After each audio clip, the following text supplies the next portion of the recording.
بسم اللہ الرحمن الرحیم الحمدللہ رب العالمین الرحمن الرحیم اللہم صلی علی محمد وعلی آل محمد۔ المغنی اسلامی اکیڈمی کی جانب سے سب ساتھیوں کو السلام علیکم رحمۃ اللہ وبرکاتہ۔ امیر المومنین حضرت عمر فاروق رضی تعالیٰ عنہ جب شام سے مدینہ لوٹے تو ایک رات اپنی رعایا کا حال و احوال جاننے کے لیے تنہا گشت پر نکلے۔ ان کا گزر ایک بڑھیا پر ہوا، وہ اپنے خیمے میں بیٹھی تھی۔ آپ اس کے پاس گئے۔ بڑھیا نے آپ سے پوچھا، ارے میاں عمر کا کیا ہوا؟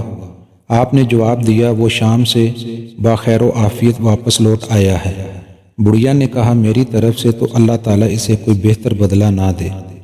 آپ نے فرمایا، وہ کیوں؟ بڑھیا نے کہا، وہ جب سے امیر المومنین بنا ہے اس کی طرف سے ہمیں کوئی درم ملا ہے نہ کوئی دینار۔ آپ نے فرمایا، آپ یہاں اس ورانے میں ہیں، بیچارے عمر کو آپ کا حال کی کیا خبر؟ کہنے لگی، واہ کیا عجیب بات کہی تو نے، با خدا میں سوچ بھی نہیں سکتی کہ کوئی آدمی لوگوں کی گردنوں پر حاکم مقرر ہو جائے پھر اسے مشرق و مغرب میں رہنے والوں کی خبر نہ ہو۔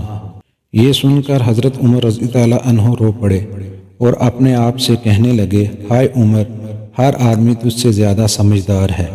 پھر آپ نے اس سے فرمایا، ارے خدا کی بندی، عمر کی طرف سے جو ظلم تجھ پر ہوا ہے وہ تو مجھے کتنے کے بدلے فروخت کرے گی؟ میں اسے خریدنا چاہتا ہوں، کیونکہ جہنم کے سبب مجھے عمر پر بڑا ترس آنے لگا ہے۔ بڑھیا بولی، خدا آپ کا بھلا کرے، برائے مہربانی مجھ سے مذاق نہ کیجیے، بھلا ظلم بھی کسی نے خریدا ہے؟ آپ نے فرمایا، میں مذاق نہیں کر رہا۔ آپ اس سے اس کا دکھ اور اس کی مظلومیت خریدنے پر اصرار کر رہے تھے، یہاں تک کہ آپ نے 25 دینار کے بدلے اس سے اس کا دکھڑا خرید لیا۔ ابھی آپ بڑھیا سے باتیں ہی کر رہے تھے کہ اچانک حضرت علی مرتضیٰ اور حضرت ابن مسعود رضی تعالیٰ عنہ آپ کے قریب آئے اور کہا، اے امیر المومنین، آپ کو ہمارا سلام ہو۔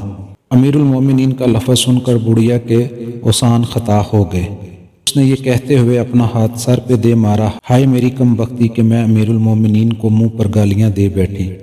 حضرت عمر نے اس سے فرمایا، خدا تجھ پہ رحم کرے، کوئی بات نہیں۔ پھر آپ نے لکھنے کے لیے دائیں بائیں کاغذ کا ٹکڑا تلاش کیا مگر کوئی ٹکڑا آپ کو نہ ملا۔ مجبوراً آپ نے پیوند شدہ قمیض کا ٹکڑا پھاڑا اور اس پر درج چند صورتیں تحریر فرمائی۔ بسم اللہ الرحمن الرحیم۔ یہ اس بات کی تحریر و دستاویز ہیں کہ جب سے عمر حاکم بنا ہے اس دن سے لے کر فلاں تاریخ تک بڑھیا کے ساتھ جس قدر ناانصافی ہوئی وہ عمر نے 25 دینار کے بدلے خرید لی۔ اب بڑھیا میدان حشر میں خدا کے سامنے عمر کے خلاف کوئی دعویٰ نہیں کرے گی۔ عمر اس سے بری ہو چکا۔ علی بن ابی طالب اور عبداللہ ابن مسعود رضی تعالیٰ عنہ اس سودے کے گواہ ہیں۔ کپڑے کے ٹکڑے پر لکھی ہوئی یہ دستاویز آپ نے اپنے بیٹے کے حوالے کر دی اور ان سے فرمایا کہ جب میں مر جاؤں تو اسے میرے کفن میں رکھ دینا، اس کے ساتھ ہی میں اپنے رب سے ملوں گا۔ ایک روایت میں یہ ہے کہ یہ دستاویز آپ نے سیدنا ابو طلحہ کے حوالے فرما دی۔ اس پیغام کو دوسروں تک پہنچائیں تاکہ اللہ کسی کی زندگی کو آپ کے ذریعے بدل دے۔